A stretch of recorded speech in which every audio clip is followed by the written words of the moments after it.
So next thing we're gonna do, we're gonna bring up a panel. Myself and Rudy Hernandez are gonna moderate this panel today. We've got Roop Singh. Come on up, Roop. Give him a round of applause. Julia Crispio.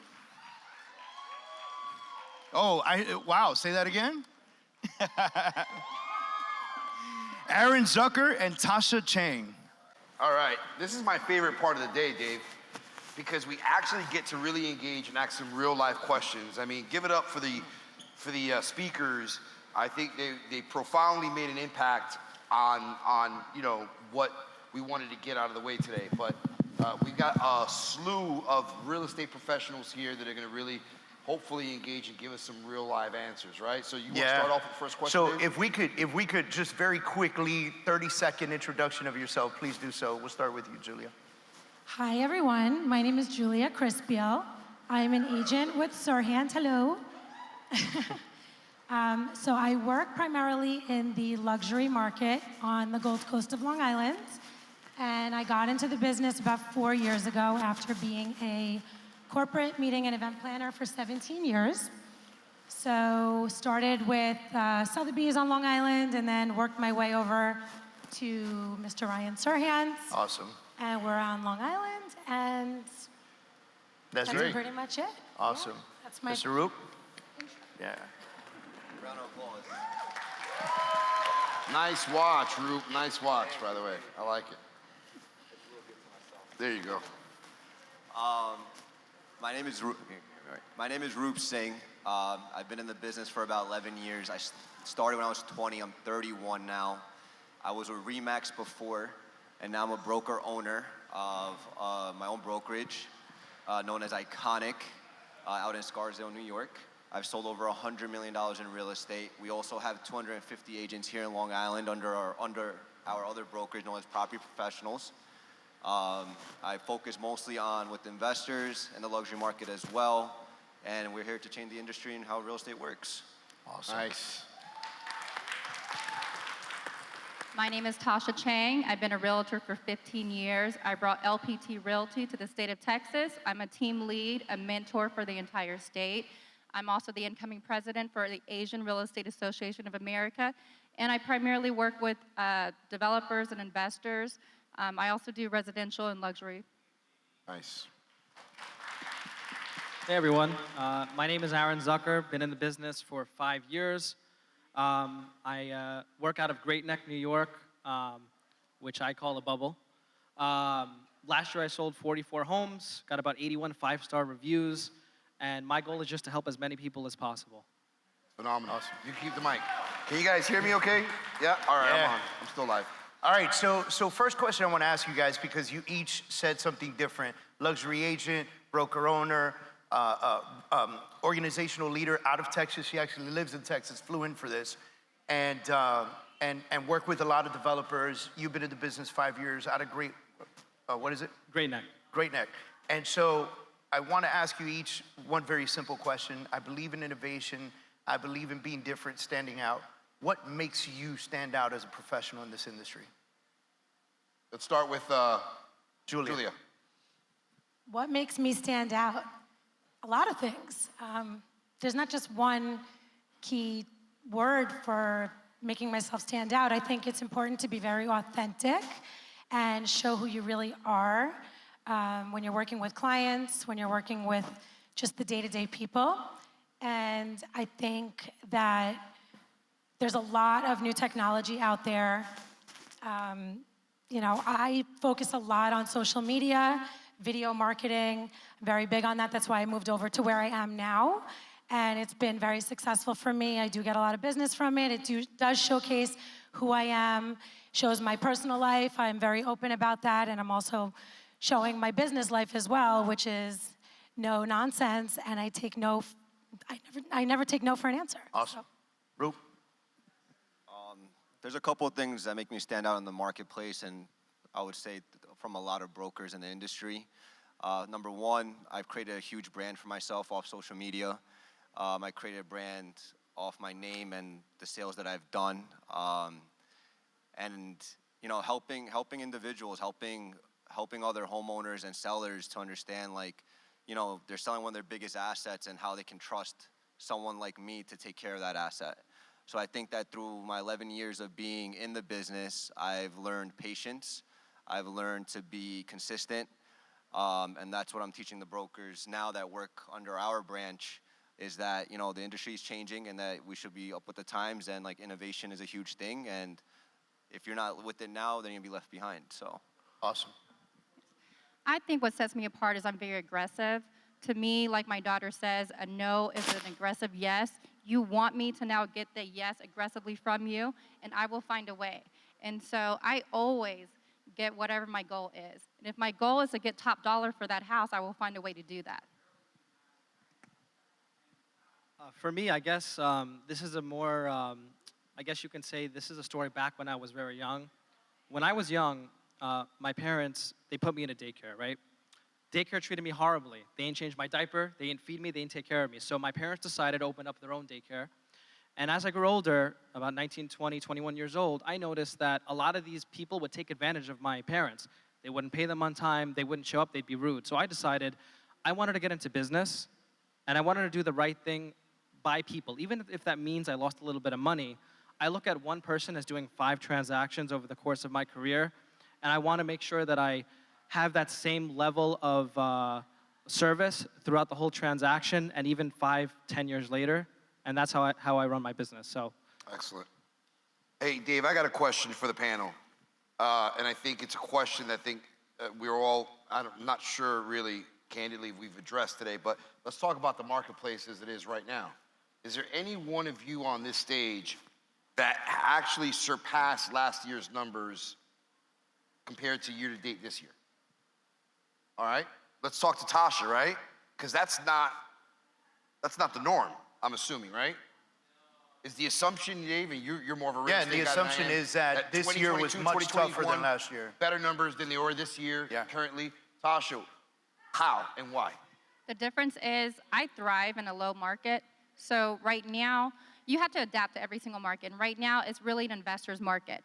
You know, the last couple years, it was a seller's market. Before that, we were in a long-term buyer's market. The market is like a roller coaster, and you have to adapt with it. And for some reason, I just do well when people are under a lot of pressure. So do I. And so I focus on selling portfolios, focus on development. I just go out to my investors right now, and I'm able to close more deals because I'm teaching my team the same thing, the same methods. So let me summarize. So you're doing a complete pivot. Yeah. The traditional real estate and going into a different type of sector, which is investor-friendly sector. Exactly, and I'm selling in mass. Okay, what's the strategy though, specifically, if you'd like to share with the group, about how you specifically get into the investor sector? What did you do? Well, the first thing I did was I started building. So Started doing what? Started building, started developing. So we saw this year's market coming a year and a half ago, before this market was even here. Who's We we? already knew, my team and I. So we already expected this market. That's why we brought LPT Realty to the state of Texas last year instead of this year. Did We were anybody already expect looking. this market? Just curious. Show of hands in the audience. I see it coming. You had Okay. to see it coming. You had, I mean, every 10 years it takes a dip, and the market always corrects itself. You can just follow the real estate market along with the stock market, right? And so that's exactly what I do. And so I was hedging. I was getting ready, and hedging is really just insurance. Insurance for when you're going to have a downtime. I prefer the short down in a down market, right? I want to make money in a down market, and I want to make money in a high market. So how do you do that? You forecast. You look 3 years ahead. You look 5 years ahead, not just today. So let me ask you about your current forecast. What's ahead of us for 3 years? Next 3 years are going to be a little rocky. You're going to have a lot more rentals. You're going to have a lot more property management, and you're going to have a lot more sales to investors. And I would focus your sales on investors. If you're still going to focus, you still will have some first-time home buyers. You still will have people downsizing, some people upsizing, and people who will be able to afford that. How they do that is going to be getting creative. You're going to get creative with financing. You can get creative with real estate altogether. So right now, we're pushing a lot of mortgage wraps. We're pushing a lot of owner finance. We're pushing a lot of hard money loans, cash. But right now, if you have a low mortgage, a low interest rate, that is more value than the house you live in. That is where your equity is. Explain. So let's say in 2019, we had a lot of VA buyers buying at 1.97 and the low threes, low twos. That mortgage right now is valuable to me. If that person is wanting to sell, they're needing to relocate, good. Let's keep you in that mortgage and let's do an assumable mortgage. Let's make a few points for you, on the back end, and then they can refi and cash out in a couple years. Dave, I'd like to get Rup's take on this entire conversation that we're having right now. I see him. He was jumping at the mic.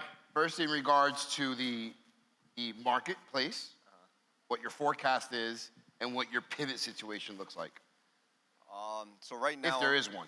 Yeah, so right now I think where the market is at, like, look, everything, we're not gonna go back to pre-COVID or during COVID where we had 3% interest rates. That's never gonna happen, so I think everyone in the crowd here should not even think about that.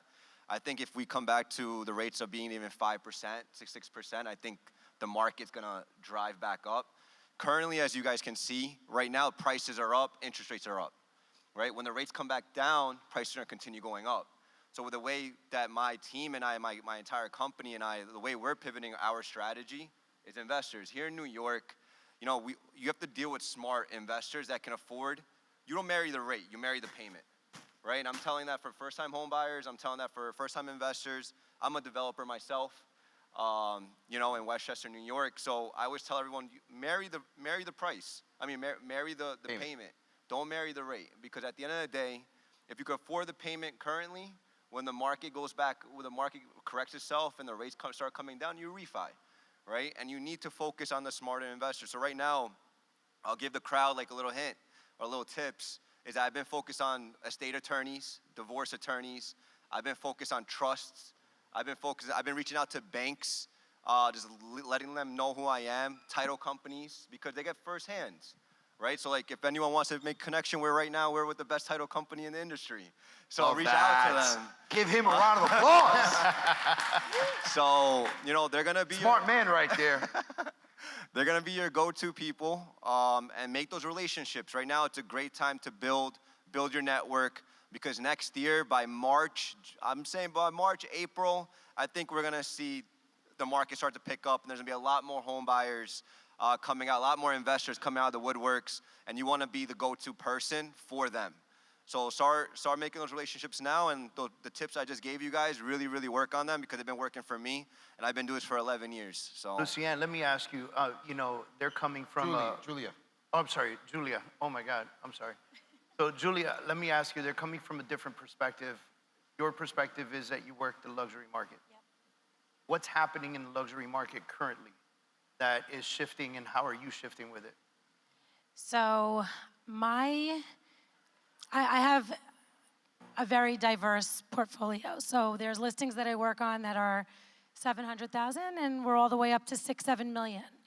And then development projects going on. So what I've noticed is there's a lot of buyers out there, especially over here on the Gold Coast, and they're all lookers. A lot of them are lookers. They're not actually diving in and moving forward with putting offers in. They're just scouting around to Why's see that? whether it's the rate or they're waiting to see until the spring at this point. So our market now, once November rolls around, it's quieter for the next few months. And it's just a given, New York, this is just the industry of how it is. And then they pick it back up in the spring.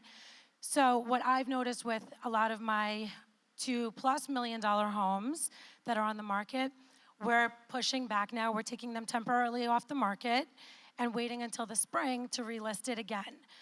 Utilizing the same marketing, slightly different, but using the same photos, videos, and whatnot. So, any of the pretty photos and videos where everything is nice and green and lush, we're gonna relist in March or April and go full steam ahead. But it's definitely slowed down significantly. And I think just people aren't sure. Awesome. I personally love working on the properties that are 2 million and under, because those move a little bit quicker, Yeah. but there are a few that are still sitting and they're not jumping as quickly as they used to. So for the rest of you guys, NAR's lawsuit. Let's talk about that real quick, right? And so NAR recently got sued, $1.8 billion. They're expected to appeal the decision. Big joke on the street is that the attorney is up there arguing that we force people into a 6% commission. while he's forcing those poor folks into a 40% commission. And after the people who won the lawsuit split it up, it's like $2,000 per person at the end of it out of 1.8 billion. And what did they really win?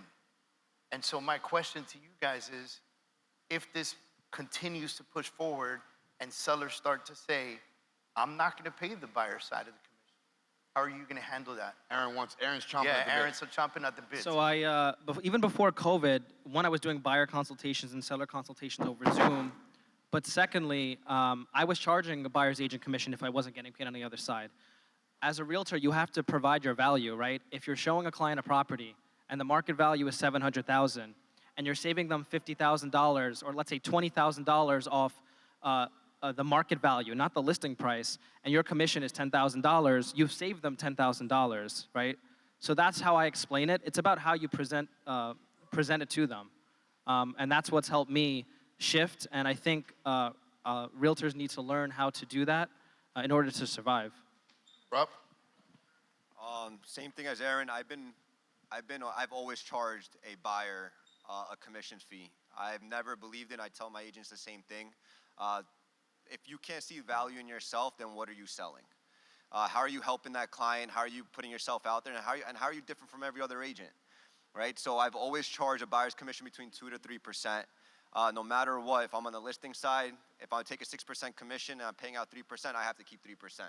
The way I tell all my buyers, I tell them one thing or a couple of things, but I tell them the most important thing is, you hired me for a reason. You hired me to go out there to find you the best home, to get you the best possible price, and that doesn't come for free, right? It's like you walk into Mercedes and you want the best car to drive in, right? And for what? You want to feel good about yourself.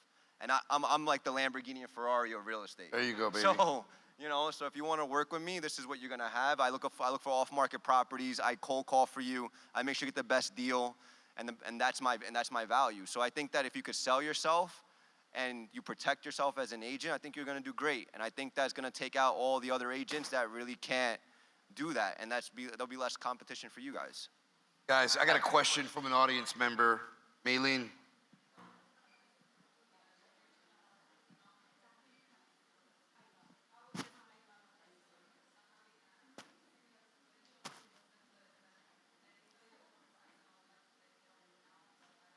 Dave, you want to repeat that? Yeah, for so the the audience? question was, Julia's telling folks, let's take it off the market, let's bring it back in the spring. And so what Maylene's trying to find out is, how are you presenting this to the sellers? I'm in a similar situation. I'd like to do the same thing. So what I like to do is go over the stats with the sellers, sit down with them, have an open conversation. This is how many showings we've had. This is the activity. And, if we don't have any offers at the moment, we also don't want the house to go stale. And it makes the house look worse. It just overall, it doesn't help sell the house or the property, or it doesn't drive in any more business or any more buyers to come and look at the house when you're going into the holiday season.